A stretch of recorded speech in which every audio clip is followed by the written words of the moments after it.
Professor ইউনূসের সরকারের একটা বড় সমস্যা হচ্ছে যে তার কিছু ব্লাইন্ড স্পট আছে, মানে যে জায়গাটা অন্ধকার আর কি, সেটা হইতেছে এনজিও বায়াস।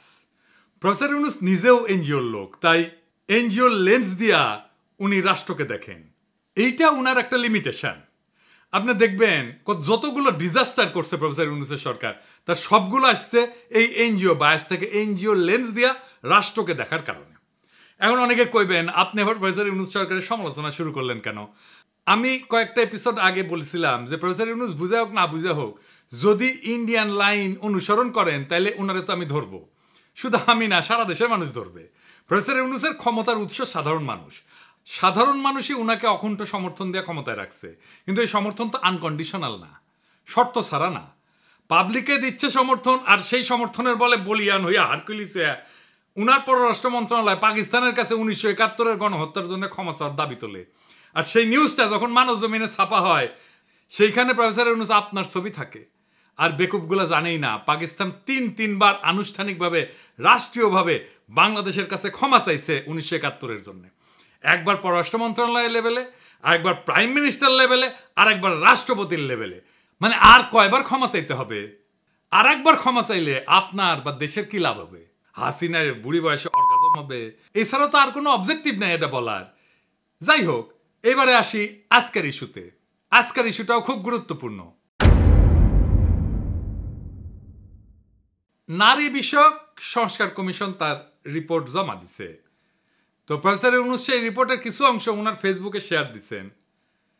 এটা নিয়ে শুরু হয়েছে নানা সমালোচনা। প্রথমে বলি, এই কমিশন গঠন করা হয়েছিল 18ই নভেম্বর। জাতীয় ঐক্যমত কমিশনের আলাপ শুরু হয়ে গেছে এর মধ্যে, তারপরে এই প্রস্তাব জমা পড়ল। 18ই ফেব্রুয়ারিতে এই রিপোর্ট জমা দেওয়া উচিত ছিল হিসাব অনুযায়ী। তারপরে 2 মাস বেশি লাগাইছেন ওনারা। এই নারী বিষয়ক কমিশনের বিষয়ে প্রফেসর ইউনূসের মনে হয় খুব উচ্ছ্বসিত। ওই যে কইছি না ওনার এনজিও বায়াস আছে, সেই থেকে উনি বলছেন যে কয়টা করে ফেলা যায় তা দ্রুত করে ফেলতে হবে, আর পাঠ্য বইয়ের মতো ছাপায় বিলি করতে হবে। কোনো কমিশন নিয়ে প্রফেসর ইউনূসকে এত উচ্ছ্বাস প্রকাশ করতে দেখেছেন? দেখেন নাই। আপনি তো স্যার পড়েন নাই রিপোর্ট, না পড়ে বিলি করার কথা কইলেন। এটা ছাপায় বিলি করতে গেলে আপনার সরকারের লোকেরা মার খেয়ে ভুট্টো হয়ে যাবে, আগে সাবধান করে দিলাম। একটু সামাল কইরা স্যার। উনারা কামের চাইতে আকামে বেশি পটু। আর 2 নম্বর হচ্ছে উনারা একেবারে বাংলাদেশের সমাজ, রাজনীতি, জনগণ, গণমানুষ এই সম্পর্কে কিছুই জানেন না। আপনি বলবেন এখানে শিরিনাপার মতো মুরব্বী আছেন, তাদেরকে আমি এই কথা বলতে পারি যে পারি স্যার। শিরিনাপা কইলেই সেটা অমৃত হয়ে যায় না। উনারে আমরা কিছু বলি না জাফরুল্লাহ ভাইয়ের সম্মানে, কিন্তু উনি একজন পার ইসলামোফোব মহিলা। আর এই কমিশনে যারা আছেন তাদের বেশিরভাগই তাই। উনাদের মিশন হইতেছে নারীর কান্দে বন্দুক রেখা ইসলাম কোপানির রাজনীতি করা। আপনাকে এক্সাম্পল দিই। নারী কমিশন বলছে ধর্মীয় আইন মেনে চলা বাধ্যতামূলক জন্য নারীদের প্রতি বৈষম্য হচ্ছে। আপনি নিজেই শেয়ার দিয়া কইছেন ধর্মীয় আইন অনুসরণ করা যে কোনো ধর্মের অনুসারীদের জন্য বাধ্যতামূলক। ধর্মের অনুসারীরা তো আনন্দ চিত্তে সেটা অনুসরণ করেন এবং মেনে চলেন। কেউ যদি দাবি করে ধর্মীয় অনুশাসন মেনে চলার জন্য বৈষম্য হচ্ছে, এটা খুবই বাজে অনুসিদ্ধান্ত। এর অর্থ হচ্ছে ধর্মীয় আইন মানা যাবে না, আর চূড়ান্ত মানে হচ্ছে ধর্ম থেকে দূরে থাকতে হবে। এটাই স্যার বাঙ্গু সেকুলারদের চুলকানি, আর এই চুলকানিকে আপনি প্রমোট করেছেন। এই কমিটি প্রতিনিধিত্বমূলক না, বাংলাদেশের আপামর নারীদের অংশগ্রহণ নাই এই কমিটিতে, যারা সংস্কারের নামে ধর্মীয় আইনের বিরুদ্ধে কৃপান তোলে বাংলাদেশের মানুষ তাদের সংস্কার প্রস্তাব ছুঁড়ে ফেলে দেবে। আবার দেখেন, যৌনকর্মীদের শ্রমিকের মর্যাদা দেওয়ার কথা বলছেন। ওনাদের মাথায় যে কোন দেশ থাকে আদর্শ হিসাবে জানি না, হয়তো পশ্চিম থাকে। পশ্চিমের চিন্তা, পশ্চিমের প্র্যাকটিস ওনারা চাপাই দিতে চান বাংলাদেশের উপরে, ঝামেলা বাঁধে সেইখানে। কিন্তু ওনারা তো পশ্চিমের যে ডাইভার্স প্র্যাকটিস সেটা নিয়ে জানেন না, ওনাদের সেই জ্ঞানও নাই। আমার অনুমান ওনারা কিছুই জানেন না। ধরা যাক ফ্রান্সে কি নিয়ম জানেন? সুইডেন, নরওয়ে, ফ্রান্স এই সমস্ত দেশে যৌনকর্মী না, বরং ক্রেতাদের যারা যৌন সেবা গ্রহণ করে তাদের শাস্তির আওতায় আনা হয়। এদেরকে বলা হয় নর্ডিক মডেল। তাহলে বুঝতে পারতেছেন যে পতিতাবৃত্তিকে কিভাবে কোন কায়দায় ট্যাকেল করা হয় পশ্চিমে। আপনি তো অপমানকর, মর্যাদাহানিকর একটা পেশাকে আইনি কাঠামোর মধ্যে এনে বৈধতা দিতে পারেন না। আপনারা পতিতাবৃত্তিতে ইন্ডাস্ট্রি বানাইতে চাইতেছেন, সেখানে টাকা বিনিয়োগ হবে, আর বাংলাদেশের নারীরা সেখানে শ্রমিক হিসেবে কাজ করবে। মানে পতিতাদের অ্যাপয়েন্টমেন্ট লেটার দিবে, পেনশন থাকবে, প্রমোশন হবে, পতিতারা ট্রেড ইউনিয়ন করবে। Are you crazy? মাথা মতো ঠিক আছে আপনাদের? নারীদের সম্মানজনক কর্মসংস্থান করতে হবে, এটা যদি লক্ষ্য হয় তাহলে এমন ব্যবস্থা করেন দক্ষতার যোগ্যতা অনুসারে সকল নারীর কর্মসংস্থানের জন্য বাংলাদেশের পুরুষদের যদি আধা পেটে খায় থাকতে হয় তাহলে সেটাও বাংলাদেশের পুরুষেরা মেনে নেবে, কিন্তু এটা মানবে না। আগুন জ্বালাই দিবে, মাথায় রেখেন, আগুন নিয়ে খেলেন না। এই যে কমিশন, এরা কি নারী নীতি বিষয়টা বুঝে? আসেন সেটা বুঝে দেখি নারী নীতি কেমন হওয়া উচিত। রাষ্ট্রের কাজ হইল সব নাগরিকের জন্য যুক্তিপূর্ণ, কার্যকর এবং ন্যায্য নিয়ম তৈরি করা। মোট কথায় নাগরিকের অধিকার প্রতিষ্ঠা করা। কি অধিকার? লিগাল রাইট, পলিটিক্যাল রাইট আর ইকোনমিক রাইট, এই তিনটা। এটাই রাষ্ট্রের নির্দিষ্ট কাজের এলাকা, এটাই রাষ্ট্রের কাজ। তাহলে আসেন এই লিগাল, পলিটিক্যাল আর ইকোনমিক রাইটের প্রশ্নের গভীরে যাই। রাষ্ট্রের দায়িত্ব খুবই স্পষ্ট। এই দায়িত্বগুলাই সব নাগরিকের প্রতি রাষ্ট্রের দায়িত্বের সাথে যুক্ত। সব নাগরিকের অধিকার নিশ্চিত করা, এটা পলিটিক্যাল রাইট। আইন তৈরি এবং প্রয়োগ করা সব নাগরিকের জন্য, এটা লিগাল রাইট। আর সুযোগ এবং সম্পদের সমভাবে বিতরণ করা, এইটা ইকোনমিক রাইট। রাষ্ট্রকে নাগরিকের ইন্ডিভিজুয়াল রাইট প্রতিষ্ঠা করতে হয়। এই নারীবাদীরা ইসলাম কোপানির খায়েশ নিয়ে যেটা করতে যায় সেটা হইতেছে নারীর সম্পত্তির অধিকার নিয়ে কথা বলে। তারা বলে ধর্মের জন্য নারীরা বৈষম্যের শিকার হচ্ছে, সেজন্যই বলছে ধর্মীয় অনুশাসন মানায় বৈষম্যের শিকার হয় নারীরা। এই বৈষম্য থেকে বাঁচতে বাবার সম্পত্তিতে নারীর সমান অধিকার দরকার। এটা হিন্দু মুসলমান কেউই মানবে না। আচ্ছা বলেন তো, সম্পত্তি তো আমার, সেটা আমি কিভাবে বন্টন করব আমার উত্তরাধিকারের কাছে, সেটা একান্তই আমার ইচ্ছা। এটাকে আইনের ভাষায় বলে উইল। আপনারা শোনেন না উইল করে দিয়ে যায়? বিদেশে দেখেন না বিড়ালের নামে উইল করে দিয়ে যায়। আমার সম্পত্তি আমি যাকে খুশি লিখে দেবো, আমি আমার সন্তানদেরকে না দিয়ে আমি বিড়ালকে দিয়ে যাব। এটা আমার ইচ্ছা, এটা আমার উইল। এইখানে কারো কিছু বলার নাই। রাষ্ট্র দেখবে আমার যেটা ইচ্ছা সেটা বাস্তবায়িত হচ্ছে কিনা, এটাই রাষ্ট্রের অধিকার, এটাই রাষ্ট্রের দায়িত্ব। রাষ্ট্রের বলার কথা না আমি কাকে কতটুকু দেব সম্পত্তি, এইটা রাষ্ট্র ঠিক করে দেবে না। রাষ্ট্র আমার ইচ্ছাকে মর্যাদা দেবে, সেটাই রাষ্ট্রের দায়িত্ব। কিন্তু এই নারীবাদীরা বলে সম্পত্তিকে সমানভাবে ভাগ করে দিতে হবে।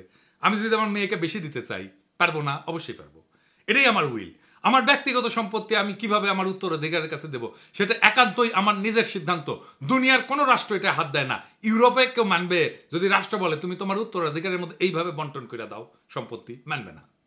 কিন্তু বাংলাদেশের নারীবাদীরা এটা করতে চায়, কারণ এই অসিলায় তারা ইসলাম কোপাইতে পারে।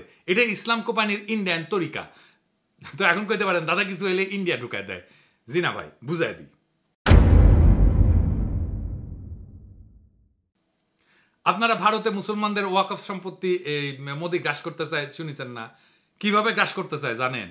ইউনিভার্সাল সিভিল কোডের নামে। এটা কি?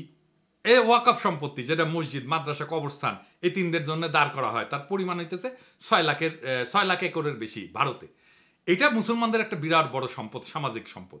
এই বিশাল সম্পদের উপর আজ সবচেয়ে বড় হুমকি হয়ে উঠছে তথাকথিত ইউনিফর্ম সিভিল কোড। এর মানে হচ্ছে সব ধর্মের জন্য এক আইন চাই। শুনতে খুব সুন্দর, কিন্তু প্রশ্ন হইল এই এক আইনের সুতায় তারা কি মুসলমানদের ধর্মীয় দাতব্য প্রতিষ্ঠানগুলোকে দুর্বল করে দিতে চায়?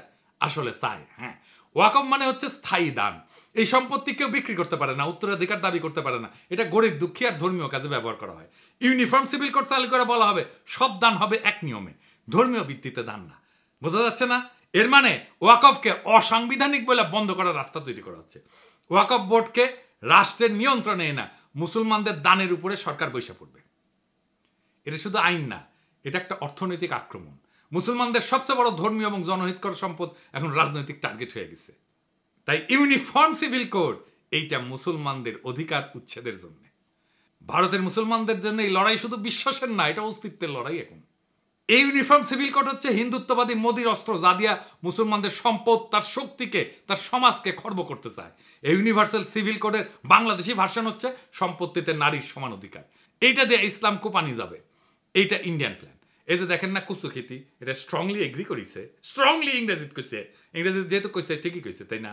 এবার মিলে যে কুচুখিতির টাকা টুকা যে দেয় ওয়াকার, সে ইন্ডিয়ার বাংলাদেশি প্রজেক্টের এক্সটেনশন সন্দেহ আছে। এইভাবে কে কার কহিয়া খেলে সেটা ফসাদ কইরা বাইরে হয়ে যায় মাঝে মাঝে। সম্পত্তিতে নারীর সমান অধিকার দিলে কি সমস্যা হবে? আসেন বুঝে দেখি। প্রথম কথা হচ্ছে এটা ধর্মীয় বিধান। যে যার ধর্মের বিধান মানবে। আমি আমার সম্পত্তি কাকে কিভাবে দেবো এটা ব্যক্তির সিভিল লিগাল রাইট। এটা হাত দেওয়ার অধিকার রাষ্ট্রের নাই।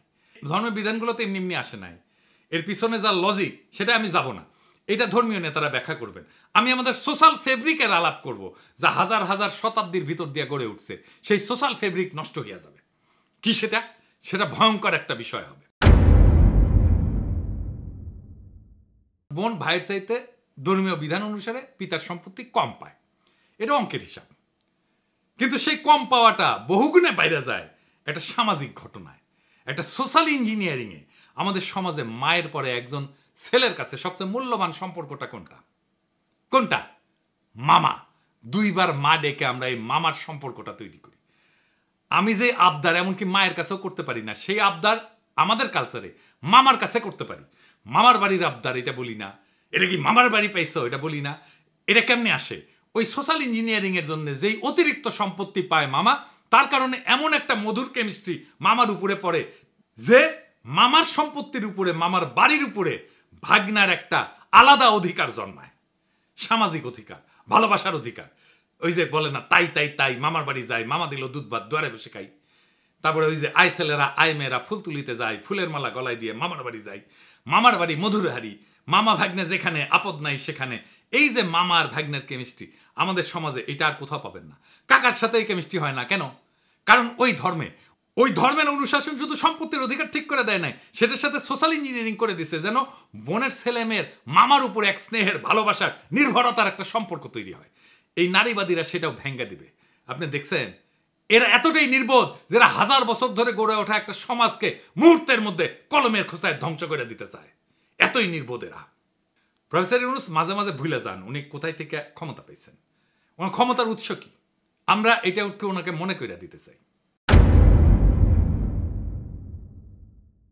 উনার ক্ষমতার উৎস বাংলাদেশের আপামর জনগণ। এই আপামর জনগণই প্রফেসর ইউনূসের সরকারকে ক্ষমতায় রাখছে। প্রফেসর ইউনূসের ক্ষমতার উৎস মানুষ, এটা যতক্ষণ পর্যন্ত মনে রাখবেন ততক্ষণ পর্যন্ত প্রফেসর ইউনূস শক্তিশালী। সাধারণ মানুষ উনার পিছন থেকে সরে গেলেই উনি শক্তিহীন। ওনাকে উষ্টা দেওয়ার জন্য অনেকে মুখায় আছে, ইন্ডিয়া মুখায় আছে, ওয়াকার মুখায় আছে, বিএনপি মুখায় আছে, আওয়ামী লীগ মুখায় আছে। এরা কেউ সফল হইতে পারতেছে না, কারণ সাধারণ মানুষ পাহাড়ের মতো দৃঢ় ঐক্য নিয়ে প্রফেসর ইউনূসের পিছনে দাঁড়াইছে। প্রফেসর ইউনূস তার এই ক্ষমতার উৎসকে যদি অস্বীকার করেন, সেই মুহূর্তে ওনার পতন, ওনার সমস্ত শত্রু ওনাকে ধ্বংস করে ফেলবে। তাই প্রফেসর ইউনূসের প্রতি এটা সতর্ক বার্তা। বাংলাদেশের সাধারণ মানুষের ধর্মীয় বিশ্বাস, সামাজিক মূল্যবোধ, এর বিরুদ্ধে কখনো দাঁড়াবেন না। আপনি মনে রাখবেন বাংলাদেশের খুব সাধারণ মুসলিম সমাজ আপনার পেছনে দাঁড়াইছে। তার সমস্ত সমর্থন, আত্মার সমস্ত শক্তি নিয়ে আপনি শক্তির ভালোবাসাকে উপেক্ষা করবেন না। এর পরিণতি হবে ভয়ানক। এই নারী নীতিতে কি আছে আমরা পুরোটা পড়ে দেখিনি, কিন্তু যেই স্যাম্পল বা ট্রেলার দেখলাম তাতে বাংলাদেশের সাধারণ মানুষ শঙ্কিত। আমি আশা করব সাধারণ মানুষের সংখ্যাকে গুরুত্বের সাথে বিবেচনা করবেন। এই নারী নীতি ব্যাপক পর্যালোচনা ছাড়া কোনো সংস্কারের পথে অগ্রসর হওয়া উচিত হবে না। প্রফেসর ইউনূস, আপনি যদি এই জাতির উপরে ভর কইরা এই দেশের মানুষকে পেছনে রেখে হঠাৎ করে এমন কিছু চাপায় দেন যা এই সমাজ চেনে না, মানে না, বিশ্বাস করে না, তাহলে এই জাতি কিন্তু একসময় আপনাকে প্রশ্ন করবে। আপনার শক্তি কিন্তু বিদেশি মিডিয়া না বা ডোনাররা না, আপনার শক্তি এদেশের আপামর জনগণ, মুসলমান, তাদের সন্তান, যাদের হৃদয়ে আপনার উপরে এখনো বিশ্বাস আছে। আপনি যদি সেই বিশ্বাস ভেঙে ফেলেন, যদি ধর্মীয় বিশ্বাস, সামাজিক মূল্যবোধ, পারিবারিক কাঠামোকে না বুঝে বিদেশি এনজিওর ফর্মুলা দিয়া রাষ্ট্র চালাইতে যান, তাহলে আপনি টিকবেন না। কারণ এই দেশ কোনো ল্যাবরেটরি না, এই জাতি গিনিপিগ না। এই জাতি 24-এর বর্ষা বিপ্লবের রক্তে দাঁড়ানো, ইসলামের শেকড়ে বাঁধা, সামাজিক পারিবারিক বন্ধনে গড়া জাতি। এটাই আপনার ক্ষমতার আর বৈধতার উৎস। আপনি যদি এই জাতিকে এনজিও বানাইতে চান, তাহলে এই জাতি আপনাকে রাজনীতির ইতিহাসে একটা দুঃখজনক ব্যর্থতা হিসেবে মনে রাখবে। এখনো সময় আছে, সাধারণ মানুষের ভাষা বোঝেন, ধর্মের প্রতি তাদের আবেগ বুঝেন, এই মাটির গন্ধ বুঝেন। না বুঝলে আপনি থাকবেন হয়তো পদে, কিন্তু মানুষের হৃদয়ে থাকবেন না। মনে রাখবেন এই জাতি অনেক ধৈর্য ধরে, কিন্তু একবার যদি জায়গা ওঠে ফাগুনের আগুনের মতো ছড়ায় পড়ে, সেই আগুন কিন্তু কারো ক্ষমতা দেখে না, পদ দেখে না, অতীত দেখে না, ইতিহাস দেখে। ইতিহাসের এক সময়ের মহানায়কের স্মৃতি বিজড়িত বাসভবন মুহূর্তেই গুড়ায় দেয় প্রবল ঘৃণায়। তাই সতর্ক হন, সংলগ্ন হন, এবং সবচেয়ে বড় কথা, মানুষের কথা শোনেন, আমাদের কথা শোনেন। আপনার ক্ষমতার আসল মালিক তারাই। ইনকিলাব জিন্দাবাদ।